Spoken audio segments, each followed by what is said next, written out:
Warning, the following show features constructive opinions performed either by professionals or under the supervision of professionals. The views expressed are ours and may differ from views of any other entity. Accordingly, the Tim Zabriskie Show and the producers must insist that no one recreate or reenact any conversation or activity performed on the show.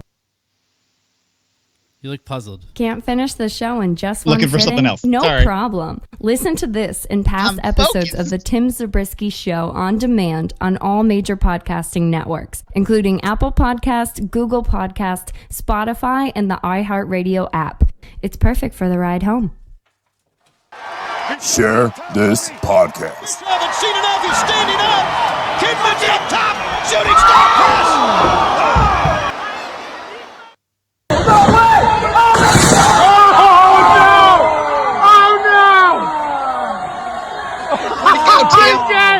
He's dead!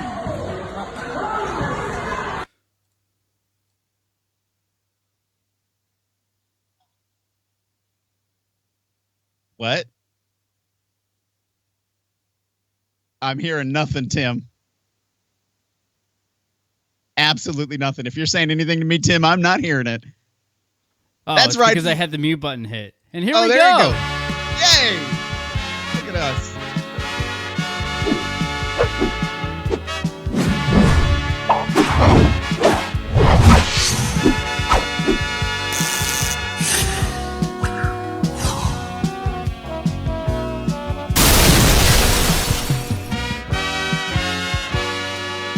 Well, I fucked it up. What'd Let's you try do? this again.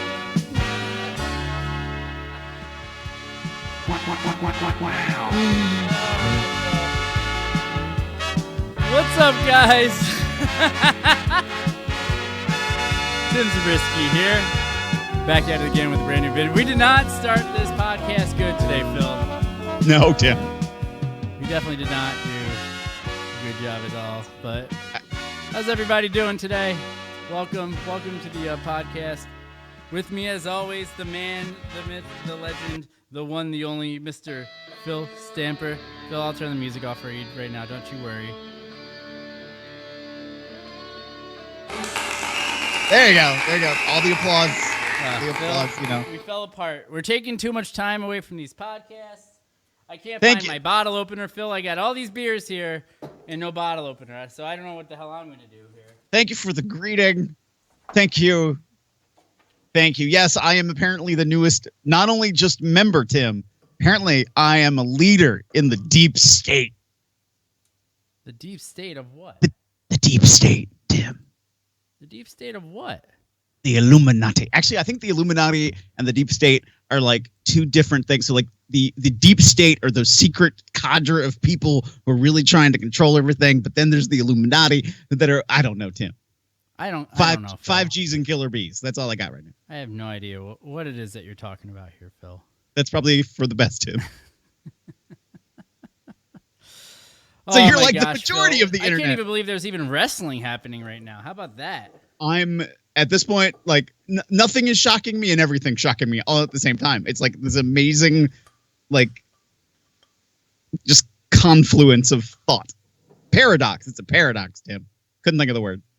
Yeah, it doesn't make any sense. Just like I don't know where this bottle opener that I've had down here forever went, Phil. I can't. This is really starting to salt me up. Phil, He's starting to salt you up. I'm like a crackhead looking for his fix right now. Phil, how are we recording a podcast right now with all of this going on here, Phil? I'm just dropping everything now. I thought I was losing it. Tim.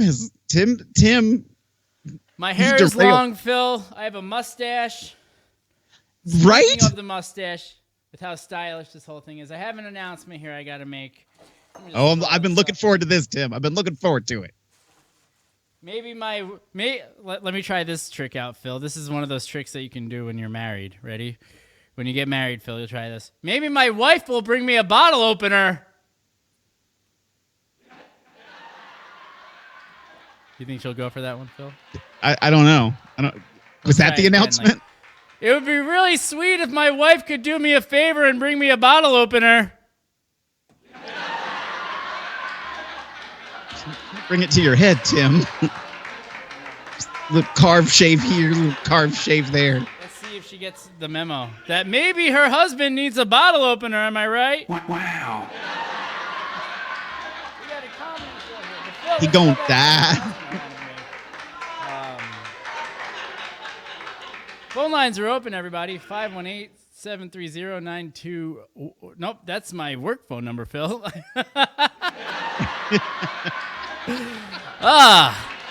I've been working down here in this basement for way too long. I don't even have my headphones on. Maybe I could. You mean so all the things I've been saying about you haven't been hearing? Oh, I've been listening, but now now you're coming in hot, Phil. That's right, Tim. So the big announcement I was looking to make here was that I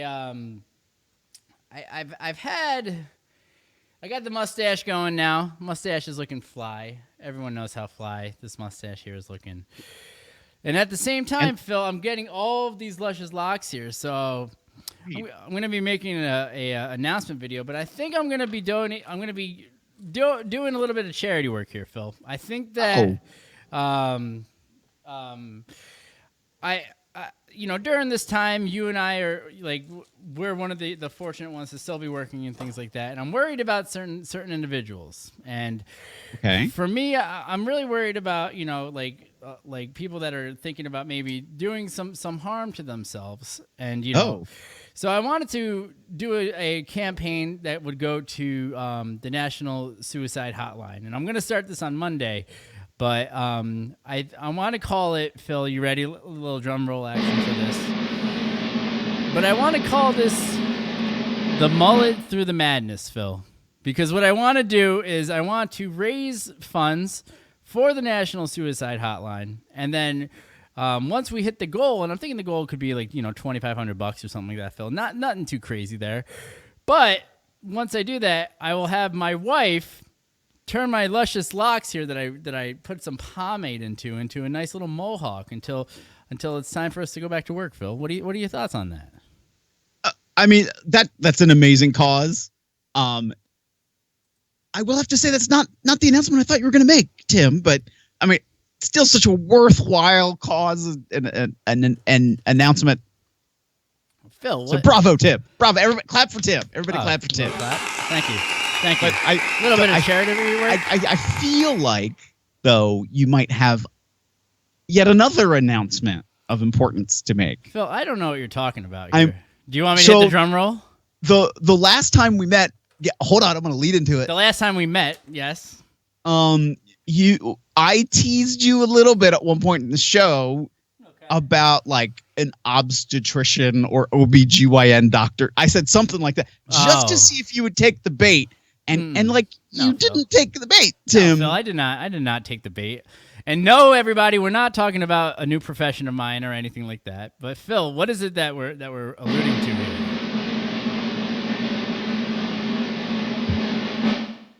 We're having a baby, Tim. We're having a baby, Phil. And to be clear, two men cannot have babies together. Right. That's number one. That's one. But then again, the internet's telling you the internet is. Yes, the internet is letting everybody know. But Phil, it turns out that my wife has accepted me into her life, and inside. But. Whoa. No, but we are having a child, which is pretty fantastic. Wow. All at the same time, yeah. It's pretty exciting news there, Phil. It is. Baby's really, due, really is. Baby is due in October, right around Halloween, which is scary, right? And but yeah, so scary. Yeah, it's gonna be it's definitely gonna be one of those interesting times in my life. I guess you could say the rest of my life, basically, right? Because a kid is forever, right? It is a lifelong commitment. It is one of those you're kind of doing this whole thing sort of deal, but right, yeah, right. I mean, it's like an all-in statement. All in, Phil, really? See, yeah, see. Oh my gosh, for crying out loud! And then once he becomes of age, we shall take him to a wrestling ring. Oh yes, and watch he gets big because I couldn't. You know what I mean? Wow! Isn't that what happens with all the wrestlers? Like Paige, her dad was a wrestler, and I never heard of him. But then but then Paige is, you know what I mean? Same. What are some other people that were like that? Almost all of them. John Cena Sr., that son of a bitch. He was. But he legit. I mean, was he really? Really? I mean, really? I guess, right? I mean, or did he come in after? I don't. I'm really confused, honestly, about his path. I am not 100% sure. I think that he was like, oh, well, here we go. You know? This looks fun. I'm still looking for this bottle opener that I wish my wife would bring me a bottle opener. Wow. I give her the miracle of life, and she can't get me a bottle opener, Phil. That's what. We didn't give quite like her miracle of life, but you're bringing her. I'm giving her the blessing. When is Money in the Bank? Money in the Bank is this Sunday, Paul. This Sunday, Paul. Paul keeping us on track. Thank you, Paul. Thank you, Paul. Paul, if you have a bottle opener, let me know. Phone lines are open, everybody. 518-350-4312. I nailed it this time, Phil. I did not almost say my work phone number. You did really good this time. I'm so proud of you. I'm so glad I didn't just say like the last the last number, because then I would have gotten maybe 4 phone calls, Phil. Yeah. Funny. That could have been fun. I said it's funny because I said 4 phone calls for giving them what I was going with that, Phil. Because nobody watches the show, Phil. Oh.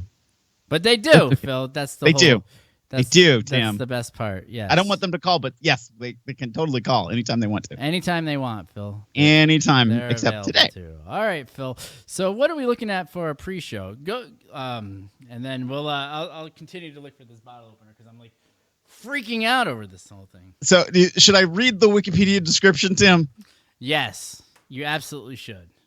Go right ahead. Oh, wait a minute. They've rewritten it from the other one. Oh, I'm really disappointed. But I will say, okay, Money in the Bank is an annual gimmick pay-per-view produced by WWE since 2010 and generally held between May and July. The concept of the show comes from the WWE's established Money in the Bank ladder match, in which multiple wrestlers use ladders to retrieve a briefcase hanging above the ring. The briefcase contains a contract that guarantees the winner a match for a world championship of their choosing at any time within the next year. Male wrestlers compete for a contract to gain them a match for either Raw's WWE Championship or SmackDown's Universal Championship, while female wrestlers compete for a Raw Women's Championship or SmackDown Women's Championship match contract. 2020 will be the 11th event in the Money in the Bank chronology. Thank you, Wikipedia. Very, very descriptive from the Wikipedia, but it's pretty interesting. Paul seems to have met Goldberg too. Did you know that? What? Did Paul? When did you meet Goldberg? Was that at the MCW event where we had a meet and greet? That you didn't have a wonderful time with him at, Phil? Actually, I had a wonderful. I was okay. Like I had no issue. Phil, we can go back and I just to said the archives. I just said, Tim. Phil, it was just not a highly successful drawing event. Yeah. But I did not say that I had a bad time or he was a bad person or anything like that. That's not what I heard, Phil. It's not what the apparently not 7 listeners that. And Phil, I must ask you a question. What are we looking at for the pre-show for Money in the So let me check. I will say that we're having the same audio issue again. I think everybody else is probably going to hear us great, but I'm not hearing you well. So let's see. Pre-show match. They've only announced 6 matches so far for this entire. So do you even have a pre-show? Oh, there we go. There might not be. Every match is either a championship match or a Money in the Bank match. So I will say, if there's a pre-show, maybe it will be Tamina Snuka challenging Bayley for the WWE SmackDown Women's Championship. Tamina Snuka versus Bayley. So how did Tamina Snuka come back into the fold? Because she was out of the fold for, I want to say, maybe 17 years at this point, Phil? Yeah. Where did she come back? She came back. I'm trying to think, was it at the Royal Rumble or even maybe just before? So she is back. I'm trying to find the official rundown of everything that happened to her.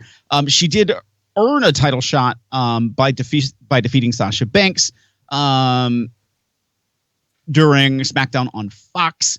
Lacey Evans ended up stopping Bayley from interfering in the match, allowing Tamina to put Banks away easily. So now they will face off one-on-one at Money in the Bank. Money in the Bank. Money in the Bank. Oh. Hi, Manny. How are you over on the YouTube channel? Saying hello to us as well. It's so tiny. Yeah, I'm making it bigger as we speak. The whole thing, Phil, is that I just don't know. I don't know if she's got it. You know what I mean? I want to see Tamina, outshine her father, right? With that negative stuff that her father has done, too, right? But at the same time, is that a like something that we could actually see happen? You know what I mean? Like at this pay-per-view here, Money in the Bank. I don't know. Like wait. Before we get into this, is this match also happening on the roof of Titan Towers? I was thinking about that, and I'm not 100% sure. So they did announce. Initially, they did not. I'm trying to read through everything, of course, in like 5 seconds, and it's not giving it to me. So they did initially announce that it would go on from a different location, such as the Performance Center, but then they did specifically say that the 2 Money in the Bank ladder matches would both be at the global headquarters. Right. And that there would be... Which is even better because simultaneously they're happening, Phil. They're happening at the same time, the 2 Money in the Bank matches. But we'll talk about that later. We'll wait to talk about that. But so if these matches here are happening at the Performance Center, does that mean that they're pre-recording these matches then? Or are they doing these matches live and we're getting a simulcast between the two different spots? That's a good. I would imagine that the two at Titan Towers at least, or the combined total one, are going to be pre-recorded, and that what we get at the Performance Center could go either way, really. That they could pre-tape or and that's go live. The other part too, Phil. Have you seen the weather report for the Northeast for this weekend? There might be a snowstorm. We're getting a fucking blizzard, Phil, in the middle of May. In May, right? It's crazy, and they're gonna put these people up on the roof, right? Yeah. It's absolutely nuts, Phil. It doesn't make any sense whatsoever. It's gonna be cold, Tim. It's gonna be freezing. It's going to be absolutely freezing, and they're going to make these people go up on the roof if they're doing this part of it live, Right. I mean, it could be a whole little bit of a swerve where I don't know. It could be a whole bunch of different things because it's a fight, right? So they might not be in traditional wrestling gear.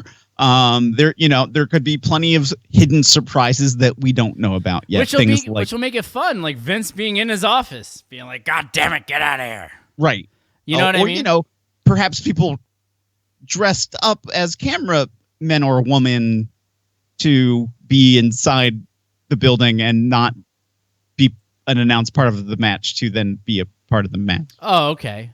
Are we just going to jump into talking about this one right now? Because I'm going deep, Tim. Yeah, you're doing some deep serious planning here for this one.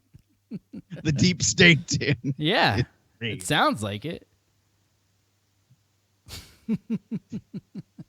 So to go backwards, Tim. Let's go backwards, Phil. What do you got? Bayley versus Tamina. Phil, I'm going to go different. I know I'm going to lose it right out of the gate. Phil, I think you're already going to win for the year. You know what I mean? But so it is what it is. But Phil, I think I'm going to have to go with Tamina here. All right. Okay. I think that they need to do something with this girl. Is she a face right now? If Bayley's the heel? Yes. Is she a tweener? So, WWE has started to do. So, WWE takes the best ideas from other people and seems to kind of run with it sometimes, and they're following. What? Right, go figure. They're following a little bit more the trend that like Impact Wrestling was doing, for example, and even AEW does, where the line between it's not that the line between face or heel is blurred, right, but that it sort of almost doesn't really matter. That it's the focus is a little bit more on the match or the story of how this is coming together. And that's not really where WWE is shining at the moment. They're really their in-ring product is not the thing that you're interested in. So the fact that they're blurring that line more and more and more, but it's a weird twist. Like, Tamina will probably be more face in this match, and then the next time we see her on SmackDown, she'll be back to being totally heel again with no explanation, no comment, no story. Just now it's just we need you to be a face right now, so you might as well just be a face, right? Sort of shit. Yeah, and that's annoying, Phil. I mean, we all wish that James wants to know how the Bruiser is doing, but we all wish that we had those old school sort of bookings where things were drawn out, things were a lot longer, but it's like we're in the ADD era right now where everything has to be super fast and super quick and everything like that. And it doesn't really, help with any sort of long-term stuff. So maybe Tamina will stay a face here then. You know what I mean? Maybe she wins the belt because Bayley's been a heel for so long. And if they're going to do a switch, it only makes sense for her to do that, Very possible. It gives her a different kind of look. Gives her something new, something to jump into with that. So right. That's kind of why I like that whole idea. You know what I mean? Right. But who do you got, Phil? I'm gonna go Bayley. Yeah, I figured you would. It's a safe. I'll be honest. I'm really 50-50 because you're at that sort of point where, they've teased Sasha Bayley over, or excuse me, yeah. That was right. I was thinking Sasha Bayley as Sasha Banks and Bayley over and over again, which I don't think they're going to do. I kind of like that they're doing like the opposite of what they did with Kevin Owens and Sammy, where instead of like, oh my gosh, we're going to see this match over and over and over again because they've known each other forever and they're bitter rivals from forever and also best friends, that they're keeping them just, no, we're best friends. Like, yeah, we're going to screw each other out of things. We're going to be pissed off at each other, but we're friends. Mm-hmm. And I kind of like that they have stuck with that for so long, because you have a foil. Will always have that person, but no, they have your back too. So I say all that because, if you put it on Snuka, it's a little like, well, then what are you going to do with it? There's not as many people behind Snuka as I think the WWE wants to have. Yeah, but she's been there for almost like 15 years now, Phil. Seriously. I know. So it's like at some point they're going to start to give her like that Mark Henry sort of push. You know what I mean? Where it's like, it's her fucking time, Mark Henry was there for 10 years before they really were like, okay. You know what I mean? Right. So it's kind of that whole deal in the same regard. So I think it's her time. I'm going with her. I think the bigger next story they're going to tell, though, is Bayley versus Lacey Evans. And so I think this is the sort of filler to get there. But I think then why wouldn't they do it already? Or are they trying to do a longer thing? I think a longer thing. I think, even though to a very large degree, wrestling is very different to watch right now on the WWE because there's the building is so silent that they're not filling the space enough with noise. Though it looks good and the matches are delivering for the most part, they really are hitting. It's just not really drawing people in the right way. Mm-hmm. So I think this gives them that opportunity to work on the delivery of story that they needed to build up a lot better. And hopefully they will, because, who knows how long the not being able to have large events is going to take place. Even when they can return to a point where they can have more people, it's not going to be like 10,000 people in a 10,000 seat arena. It's going to be a much, much smaller crowd as they build back up. Yeah, they're running house shows. Yeah. They're running indie shows right now. I say Bayley, so then that gives that opportunity to run a Lacey Evans Bayley program. See, I like that idea too, but I like it because I'm sticking with Tamina. I can't go back on that. But the whole thing is that what if we did it to, heading towards SummerSlam, Phil, where what if we did it as Tamina wins here, okay? And then whatever the next pay-per-view or the pay-per-view after, right before SummerSlam, then we get Lacey beating Tamina because that's kind of an easier win. And then towards SummerSlam, then we get Lacey versus Bayley in the big SummerSlam match that could very well be in front of a sold-out venue at that point. You know what I mean? We don't know, but you know what I mean? So much uncertainty. I can't read what's on the very top of the screen. My little preview icons there. What does it say? Think Mandy versus Sonya will happen at Money in the Bank. Think it will be DQ or count out on SmackDown, and then it will be announced that the match will happen. That came from Mandy over on YouTube. And the phone lines are open, everybody, too. 518-350-4312. If you want to call in, I will pick it up, and you can let us know who you guys have going into the next into any of the matches on the card. But Phil, what did you think of my idea right there? Lacey gets the quick victory. Tamina's just going to be a transitional champion, Phil, and then from there we can we go to the next person. I mean, there is that kind of thought too, which isn't bad in itself. Like, okay, let's say Tamina wins and Tamina goes on to whoever she was going to face next. And now, Lacey, Sasha, Lacey, Bayley, you can run those, sort of this 2-on-1 feud to rebuild up Lacey Evans as this competent competitor. She was able to take out the team of Sasha and Bayley. And it's always, she's the trodden down, fighting back up hero that we need. Right. You get to SummerSlam, let's say, and now. Lacey Evans, big bad Lacey Evans is here. Military Lacey Evans. Military experience. Yes. Big right hand of justice coming for the championship. I get, yeah. To me, it makes sense doing it that way, Phil. It's I don't know. Yeah. Who's this Paul guy? He really wants me to be his friend for some reason. No, he wants to sell the autographs he has or to trade autographs. I don't want to buy your shit. We've met half of these people. Don't give him attention, Tim. Like, we're going to be focused on this. So, Tim, the next match for the WWE SmackDown Tag Team Championship, it's a fatal 4-way. Mm-hmm. New Day. Hold on, Phil. Come on.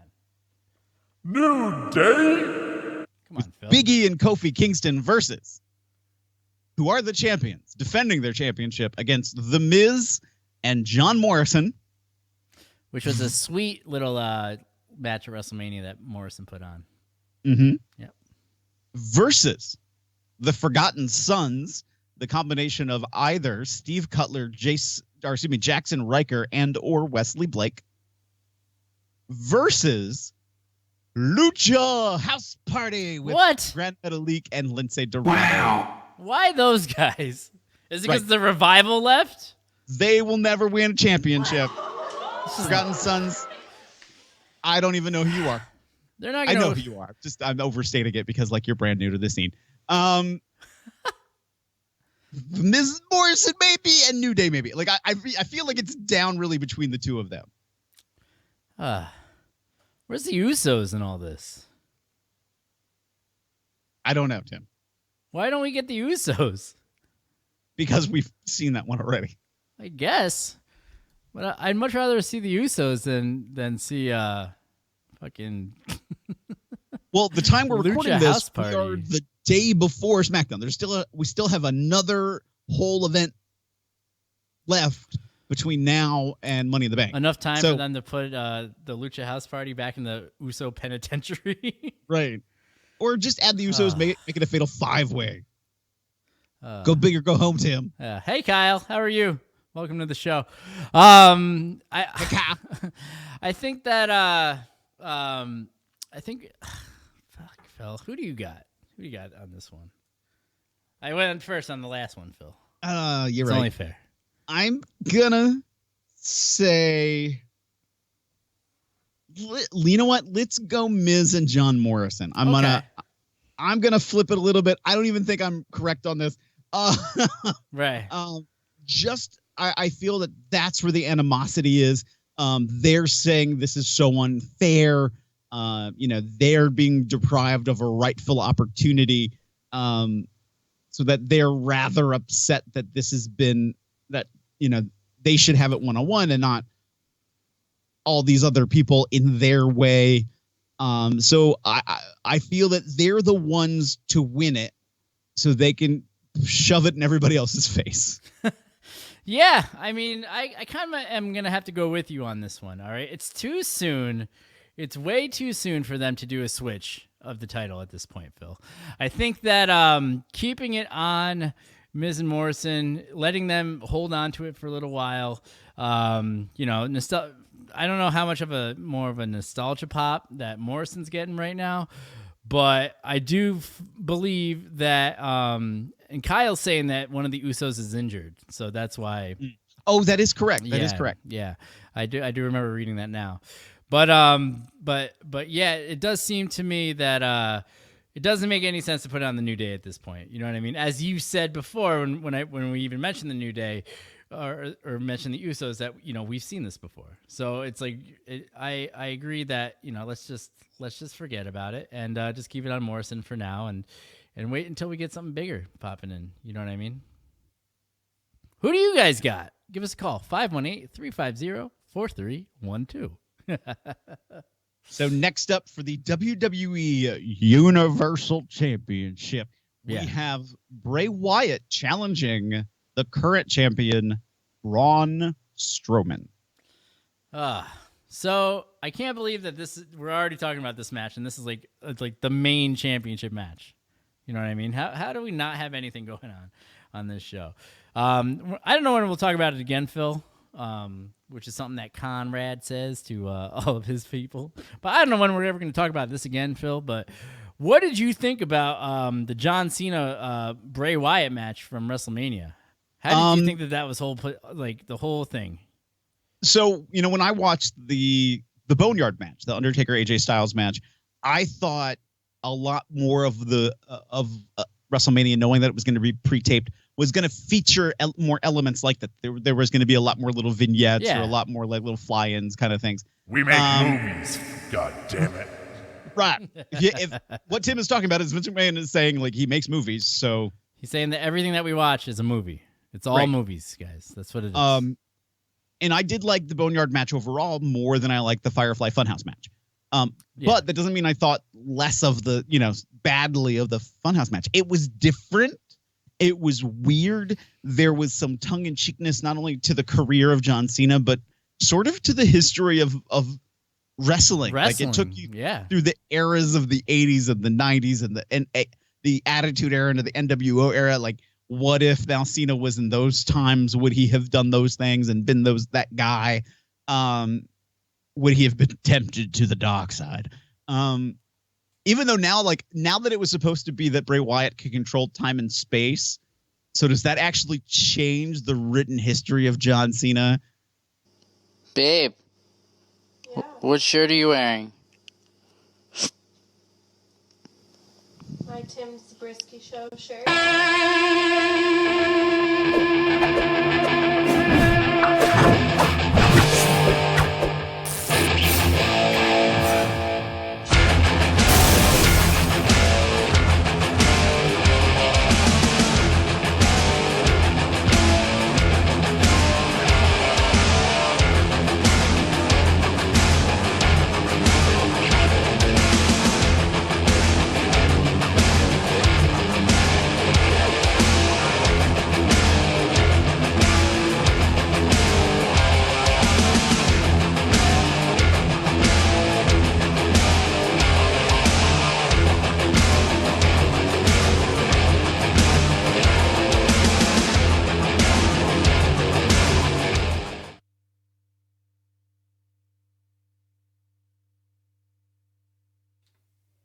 Phil. Tim. You see those sweet Tim Zabriskie Show shirts, Phil? I did, Tim. Phil, is anyone wearing one in the room right now, Phil? Well, I mean, not. Oh, yeah. I'm very nice, Phil. Backwards right now, but where's yours, Tim? Phil, I grabbed that bottle opener, so now we can continue the show. Look at that. Tim Zabriskie Show. You mean your new Mama to Be brought it down for you? No. Once again, I had to take care of myself. Wow. Like you're an adult or something. Like a grown man that needed to drink a beer. But yeah, so Phil, those shirts, how much do they cost, Phil? I don't know, Tim. I never know, Tim. I don't remember, Tim. Phil, they cost $10. Just tan. Yeah. That's 2 hands. Yeah. Plus shipping and handling, Phil. Do you know why? Because you have to have money too. Like, this is a business. This is a business. A bitness, as they say. We are a sole proprietor. Speaking of businesses, Phil, I've been at my job. I've been working on all of these small business loans for the SBA, Phil. Gathering documents, helping with the processing and everything like that, Phil. And not one independent wrestling company, Phil. Not one.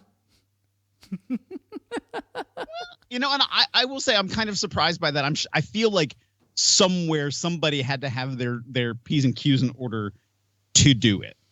And a lot of smaller companies and a lot of smaller companies just don't. And I don't want to say like nobody has it together, because people do. There's plenty of people that do and do taxes right and keep organization the right way. So I feel like someone out there had to think of that opportunity. But I think there was also, for some of them, it was about payroll protection and who's per se on a regular payroll on the independents. So, Phil, it doesn't matter. Even if you do it as a sole proprietor, right? You know. But that's the thing, though. A lot of these wrestlers are all 1099, so they all probably could have done it themselves if they really wanted to. Like the good ones. You know what I mean? Right. Like, I don't know why, but the only person I'm really thinking of, and I don't want to really call him a good one, but Ryback, right? Like Ryback would be a perfect candidate, considering he has another business where like he sells an actual material with his like protein bars and whatever that crap is. But at the same time, like, yeah, I mean, if these guys were smart and actually ran, do any of these wrestling companies actually on the independents that you know of, do any of them actually pay taxes or anything like that? No, yeah, a couple of them do. And technically for a couple of the states that have commissions, depending on how that commission is set up, the way they charge taxes on tickets, like they do that at the door. Right. Or like there's an upfront fee that's supposed to cover that, that the business usage or something like that. And a lot of them that are incorporated as businesses have to pay business tax. So there is some of that, again, just depending on how that company is set up.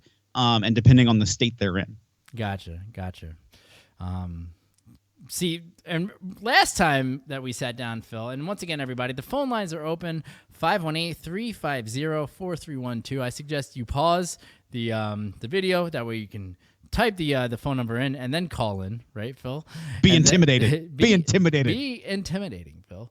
But one of the things that we talked about is if the WWE is going to apply for this, because with their wrestlers all being independent contractors, you know what I mean? They could. I mean, how many people do we think work in the company, like as actual hourly or salary employees? You think it's less than 500? I mean, yeah, because at this point, the money's still available. The SBA hasn't shut it down for the second round, so I wonder if they did apply, and I wonder if that's going to become public information. Right. Well. And I don't know how there's already some information out there. I know I saw today that something like 9,000 Catholic churches applied for it and they're getting it. I know different universities are applying for it. Right. So who knows? And the university thing pisses me off because it's like, think about how I know where you work as a university and everything like that, but it's like I'm still paying my student loans, Right. And not everybody's doing it the same way. Like, Harvard was very publicly talked about because they have an $80 billion endowment. Right. Like, they have a little bit of They're grace. not hurting. Right. Where, like, I know one institution that's like, no, we're only specifically making requests to help supplement, students in severe financial need. Like, they were living on campus. Now they can't live on campus. It's too risky for them to go home because of whatever reason. And now they have to pay a rent that they weren't paying.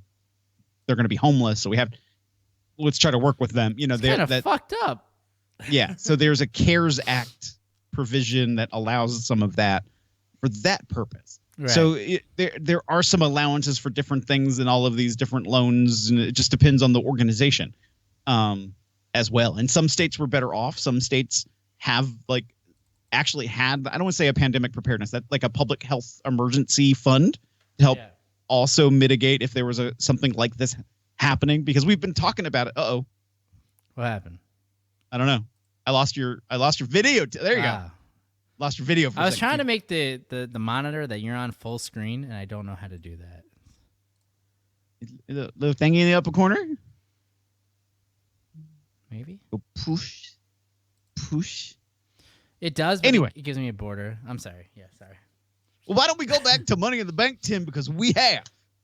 Okay. Is this Paul guy a liar? Is he a big liar right now? He was saying he's like, homeless, I am homeless, but then he was saying he's in a nursing home. Nursing home. That's not homeless. So okay, so we're gonna keep talking about Money in the Bank, Tim. Yeah, thanks for the support. And no, you're not getting a free shirt. Okay. So for the WWE Championship, Drew McIntyre defends against Seth Rollins. This is the main event? No, because remember, we have the Money in the Bank match. Yeah, the money in the bank. Of the 6 announced matches, 2 of which are happening at the exact same time, this is the match number 4. Jesus. Now, all right. But is the Money in the Bank going to start at the beginning and then make its way up where they're going to cut in and cut out and things like that? I was thinking of that. Like, are they going to push it that far? And I can really see both sides of that. And it's like at one point somebody going to win the 24/7 championship and stuff like that. You know, it's like, right. It kind of makes it fun, Phil, because we don't know. Like where you have like a small screen at the bottom of like things that are happening during the entire night. While like the big screen is show. I think it's a ticker on the bottom of the screen. You know what I mean? Just being like, oh, this just happened too. Wait, what? But I feel like with so many people that are going to be involved in the Money in the Bank matches, that you can't do that. There are 12 people, 6 men, 6 women that are going to be in their respective Money in the Bank matches. Yeah. So you have 12 people doing action constantly the whole time, that unless you do what they did with the 24/7 match where, oops, the elevator broke, like, I don't think they're going to like have a moment of pause. Yeah. So I feel like they're probably going to stick it either they're going to break it off into 2 big chunks, or they're going to like just do one big match. Yeah. Yeah. I don't know. It just makes me think of like, the Hollywood Brawl with Piper and Goldust. You know what I mean? Mm-hmm. Where they kept feeding it, coming back, and showing clips of like the O.J. Simpson with the cops and the chase and everything like that, just going back and forth. Are we going to see what we saw during the WWE Super Bowl commercial in the day, where somebody actually gets chucked out a window? Yeah. Hence the inspiration for the poster here. But yeah, I mean, anything could happen in the World Wrestling Federation. So Paul is saying he wants Drew McIntyre to give a little bit of the background. Of course, McIntyre beat Brock Lesnar for the championship at WrestleMania. Yeah. However, Seth Rollins lost his match at WrestleMania against Kevin Owens. Rollins re-game planned a little bit and decided after Drew McIntyre retained his championship in a champion versus champion match against Andrade that he would blindside the champion to make his stake on the claim that he should be not just the savior of Raw, but the champion as well. Drew McIntyre versus Seth Rollins, 1-on-1. Phil, how are you feeling about all of this religious stuff going on with Seth Rollins? What are your thoughts on that? All right. So actually, to go back to a question that Paul asked about, do we know anybody in the WWE? Yes, both of us know a fair amount of people in WWE. Yes. I have actually never met Seth Rollins. And I've heard different things about him. So he might be playing on Christianity themes because he's very comfortable doing that. I've always tried to stay away from that just because, I don't know, it felt a little bit disrespectful. Yeah. Regardless of the religion, that if I did something that's particularly targeting what a religious theme is, like, it makes me uncomfortable. Just that's all it is. But it's not even so much religion. Let me take that word back, Phil. To me, it's just more of cult. It's culty. You know what I mean? It's more of him saying that I'm the savior, I'm the greatest, follow me. You know what I mean? It's weird that they're calling Buddy the disciple. You know what I mean? Right. Because that's just screaming WCW to me. but it's like Festus. Yeah. You know what I mean? Like maybe they'll book Dewey Murray again and shave his head or some shit like that. But it's like it's like I don't know, man. Like I love Seth. I think that obviously he's a phenomenal talent and everything like that. He's a great cult leader as well. He's a cult. Is that what you're trying to say? He looks like he could, like maybe one of the writers was like, you know, you kind of resemble Jesus. You know what I mean? Or like Charles Manson. Maybe he watched Once Upon a Time in Hollywood and was like, oh, Charles Manson. Yeah, I could turn that. It's a sweet little change. You know what I mean? When you think about the metamorphosis from the Shield into like the Chosen One or whatever, and then now he's the architect, and now he's a cult leader. Right. So I don't know. I kind of dig it. It's kind of sweet. You know what I mean? I think that he said some awesome stuff in that one promo where he was basically telling Drew that if, you know, I need to beat you so that you will enjoy this later more. You know what I mean? Like, right. Like who the fuck says that except for a psychopath? You know what I mean? So it's kind of like, hey, you just brought up the resemblance to Charles Manson. So yeah, I'm doing this for you. I'm going to kick your ass and hurt you for you. It's right. like, okay, yeah, pretty culty. Ever so slightly. Too. Yeah, exactly. You know, but in all of this, McIntyre still has room to prove more of himself. I think that he's going to continue to grow as a champion. So, I'll go ahead and call it. I'm going to say McIntyre. Yeah, I'm going to go McIntyre too. I think that it makes a lot of sense. You know what I mean? Once again, one of the things that you and I will always talk about on the show, Phil, is that it really also comes down to what do these guys got to lose? And for Seth's got nothing to lose if he loses here. If Drew loses here, he loses everything. And it's too soon. Drew's got the looks. He's got the talent. He's completely metamorphosized himself into a real badass character now. And they need a solid babyface right now to bring them through this whole development. What sucks about Drew being champion right now is the timing with this whole coronavirus and everything like that. The guy still hasn't heard a huge fucking pop with him having the belt yet. You know what I mean? Which is why I kind of went against him on the last show. I mean, I think that we both had Drew going over Brock, but I also said, like, because my buddy from work Jay said that, which I bought into the whole. I think that they're gonna save him for SummerSlam. You know what I mean? For to win the belt, but they still went with it. You know what I mean? But it just sucks the timing, especially too with the video game. Now that there's not going to be a video game, he's not going to be on on the cover of the video game. It was his time, Phil. It was totally going to be his time, and he was going to make a huge payoff financially too for the video game, and he's missing out on all of this stuff. And it's not like they're going to hold the belt on him for a year until the next one, but you know what I mean? But it's still still just sucks. So I think that he's definitely being a trooper with the whole thing, but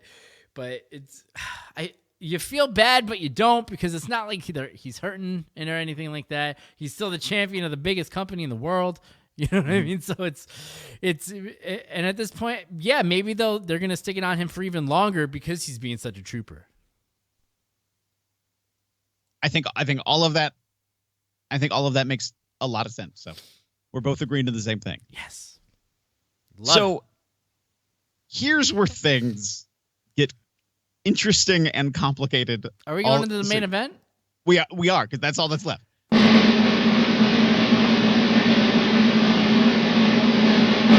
It's now time for the main event.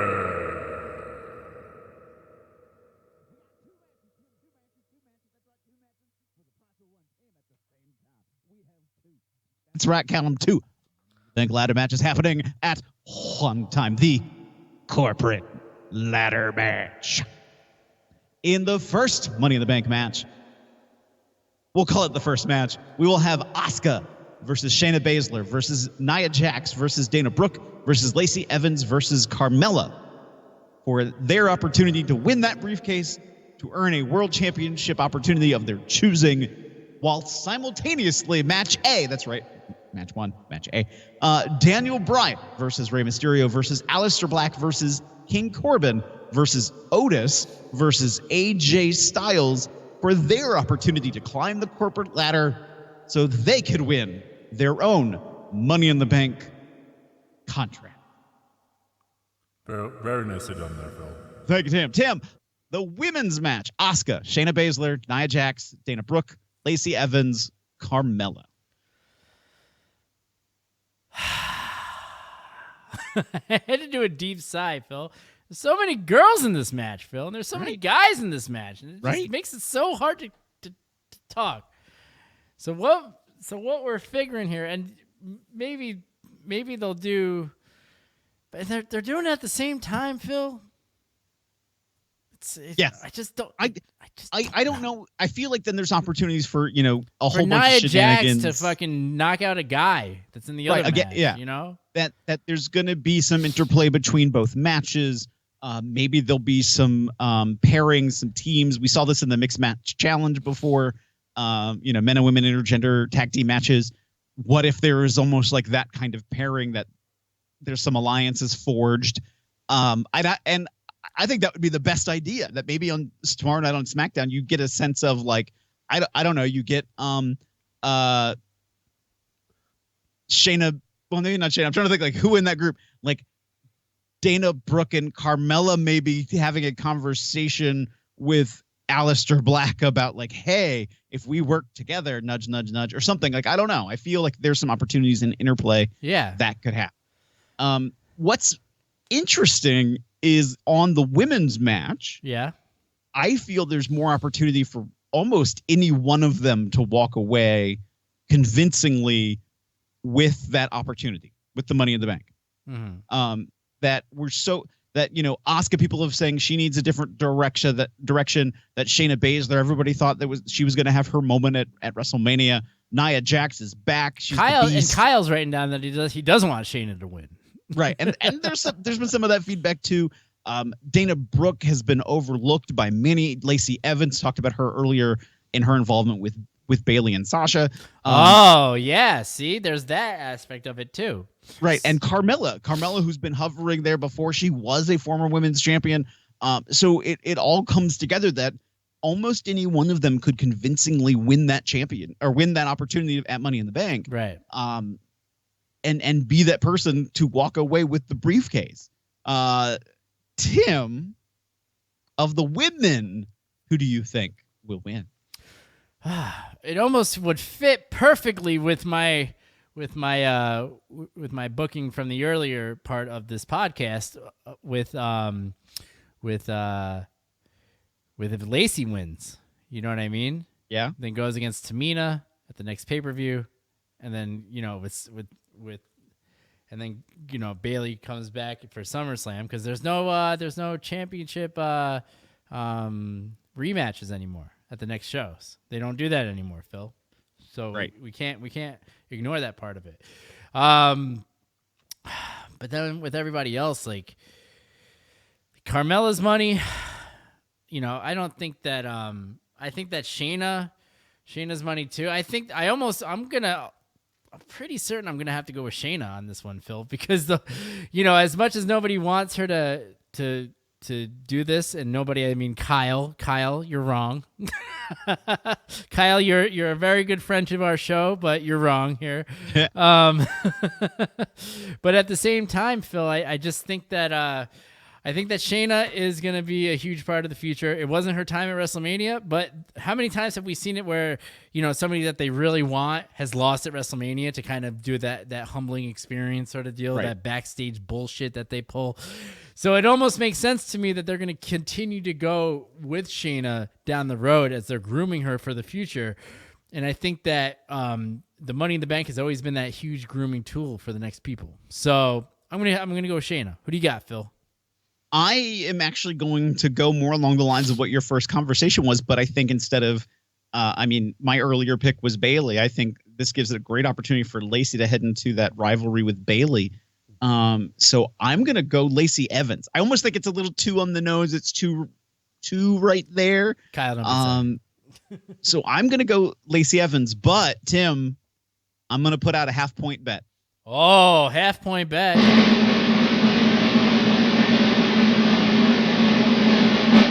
I talked before that I think, there's going to be plants in the building. There's going to see cameos. There's going to be surprises. I think that we weren't expecting. I do think almost straight down to it. Oh, who is this strange person unmasking that was holding a camera? Oh my gosh, it's Ronda Rousey. Oh, shut up. Wow. I almost feel it's like too right there. Shut up. That if there's some room,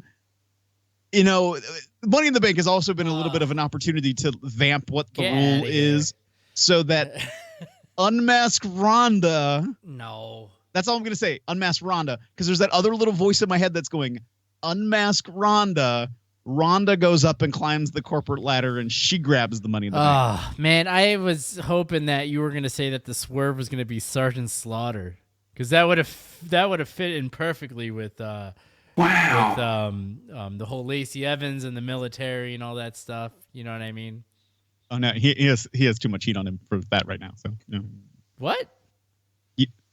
So he was never in the military legitimately. Oh, so now it's real to everybody. Right now it's real. Wow. Oh my gosh. And it's like he was playing the character of somebody who was in the military and he didn't mean it as an offense. And, it's not that he's trying to replicate somebody who was. Oh, shut up, everybody. I hate millennials. I swear to God. All right. I know I'm technically a millennial, Phil, but this is bullshit, okay?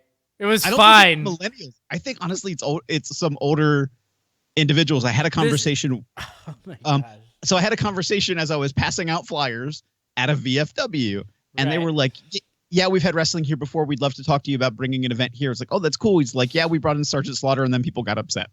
Like the vets got upset. Oh my gosh. It's not like he was claiming to be like a Purple Heart or any fucking shit like that. It's not stolen valor, Phil. It's fucking a wrestling gimmick. All right? He's a G.I. Joe. Like, he was a cartoon character. Like, think of it that way. Phil, I don't think Duke the Dumpster Droese was really a trash man in his day, and that fucking, County Waste is going to show up at the WWE offices and be like, he took my job. All right, This is bullshit. This is the best thing that's ever happened to me hearing about this. Is there a news story about this somewhere? Oh, there's plenty. If you look them up. Oh, I can't my remember gosh. his name offhand, but yeah. Oh my gosh, this is hilarious. So Tim, the other Money in the Bank ladder match happening at the same time. Yeah. You want Daniel hold Bryan. On, shut up. Okay. Hold on. All right, go ahead. Daniel Bryan, Rey Mysterio, Aleister Black, King Corbin, Otis, and AJ Styles. So it's funny Back about from that. the dead, AJ Styles. Yeah, so what's funny about that too, Phil, is that that Otis is apparently fucking Vince is in love with Otis right now. Otis to me looks like fucking Earthquake, like John Tenta. You know what I mean? A little bit of that, isn't it? Yeah. That's what what I see when I look at him. So I feel like somewhere in an office, Vince is like, yeah, I'm gonna wait till he pukes. I mean, sorry, wrong gimmick. Shake your belly. Shake it. Yeah. And I'm once again, that was another WrestleMania moment that I was really happy with, where he finally got that vagina he's been chasing after this whole time. Wow, Tim. Wow.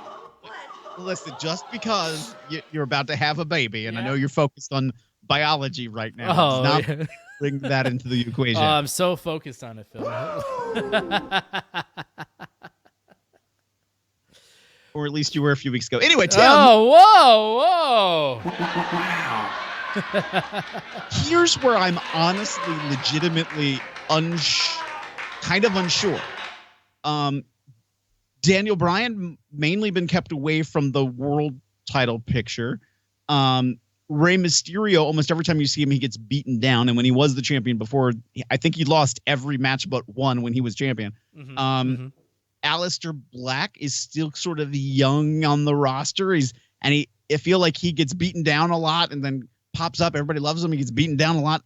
I'm a little bit mixed on him. King Corbin, universally booed. I mean, the only person who's more heel in the WWE than King Corbin is Roman Reigns. I mean, I hate to say it that way, but honestly, the couple of WWE live events I've gone to in the last few years, the loudest boos of the night have always been Roman Reigns. Yeah. But he's not even on the show. You're not allowed to mention his name, Phil. Right. Apparently, like, did you see they edited him out of the WrestleMania packages? Yeah. Fuck. What?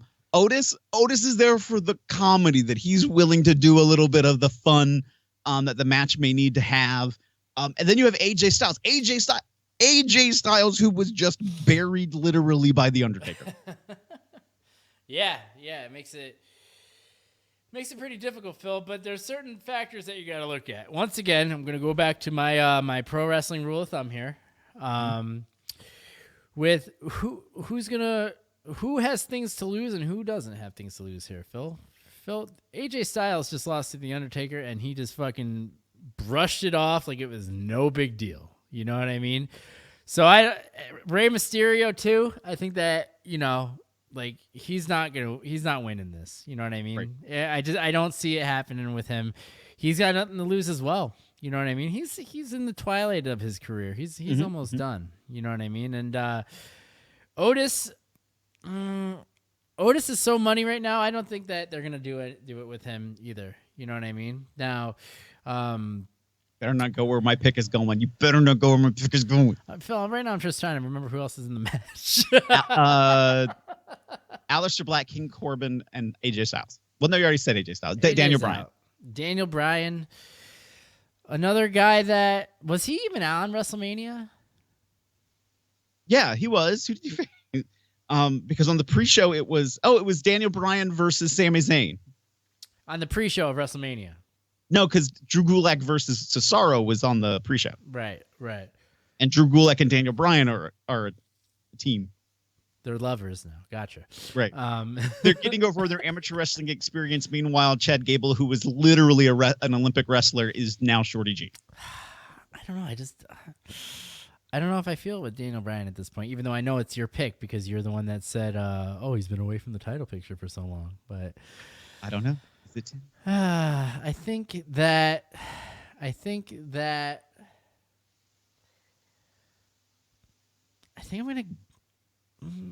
kind of think I'm gonna go with Corbin. You took my pick. Yeah, totally nailed it. Wow. I think the whole thing with Corbin right now, Philly, is that Corbin's really evolved himself into being like the top fucking heel. You know what I mean? He's really kind of become the guy that everybody hates. Everybody hates him. And there's not. It's basically nuclear at this point. You know. What's that word again, Tim? Nuclear. Okay, there you go. Nuclear. Phil, jerk. But the whole thing, Phil, is that I don't know. It just makes sense. They put the King of the Ring on him, and in the past, I would say 4 or 5 King of the Ring since Booker T. I don't know how many there really have been, but he's the only one that's really made it stick. Like Sheamus has sucked. You know what I mean? And there's been other people that it wasn't good, but he's so heel that it worked perfectly for him. You know what I mean? Yeah. Fit Finley was another one where it was bullshit. You know what I mean? Like Regal was cool, right? Yeah. Give me your top 3 King of the Rings, Phil. Ooh. I mean, I think Austin is the biggest one people will remember and stick with forever because it created the Austin 316 promo, and Austin went over and won it. Right. King Booker. Yeah, Owen Hart. I would go with Owen Hart. That's fair. That's a fair one. And it's so funny because when I say this next guy, like in my brain, I wasn't even alive when like he was King of the Ring. No, I was alive, but I wasn't watching wrestling at the time. But King Harley Race, that like, and I know nothing about that run. Right, I'm trying to think. Was that actually a tournament? Was that actually he was king? You have the Macho King. Yeah, but those weren't King of the Rings though, Phil. Right. I'm trying to, but I'm actually. I mean, Brett was a double king. I guess I'm trying to think of Harley Race though. I think Harley Races might actually have been a tournament. That's what the best part is. That fucking, of course, Brett was a fucking double king. You know what I mean? When you know Brett and his fucking ego, of course he had to win that thing twice, back to back, like an asshole. Love it. So Billy Gunn, is Billy Gunn on that list? He was the last one. He was the last one before they fucking dropped it for like years. Yeah.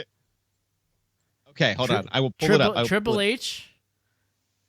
Triple H was another one. Okay. Oh, yes. So all the tournament winners. Don Morocco, Harley Race, Yep. Randy Savage, Ted DiBiase, Tito Santana. Whoa, Ted DiBiase was the king of the ring? In 88. Oh. Bret Hart twice back-to-back, then Owen Hart in the third year. Yeah. Mabel, Steve Austin. Oh, Mabel. Forgot about Mabel. Yeah. That was a pretty good actual King of the Ring. That was a good one. And then he also almost crippled Kevin Nash when he won the championship match at SummerSlam. And that was probably the first, I think that was the first year. It was either that year or Owen Hart would have been the first year where they really made the King of the Ring winner go towards the championship at SummerSlam. Mm-hmm. You know? So Mabel, Stone Cold, Hunter Hearst Helmsley. Yep. Ken Shamrock, Billy Gunn. Shamrock, forgot about that one. Kurt Angle was in 2000, Edge 2001, Brock Lesnar. Then there was I forgot that Brock won that too. Then there was the 4-year gap. They had Booker T, 2 years William Regal, 2 years Sheamus, 5 years Bad News Barrett. Oh, the man. 4 years Baron Corbin. Yeah. And you know, Baron, I agree with what you said. Like, giving him these different opportunities to really just be the obnoxious guy that nobody wants to be there. I almost want to use the C word, and I know that 3% of our audience is not going to like that. But right. You mean Corbin? Yeah, he's such a Corbin. Right, he's such a Corbin. He's such a Corbin that I mean, he's to me he's over. And he's so over because he's great, Phil. You know what I mean? He's got to be the number one heel in the company right now. Right. Name another heel that's right. Well, Seth Rollins, Brock Lesnar. Yeah, but Brock Lesnar is the ultimate tweener. Bray Wyatt. He's also a tweener too because it's all based off the reaction. You know what I mean?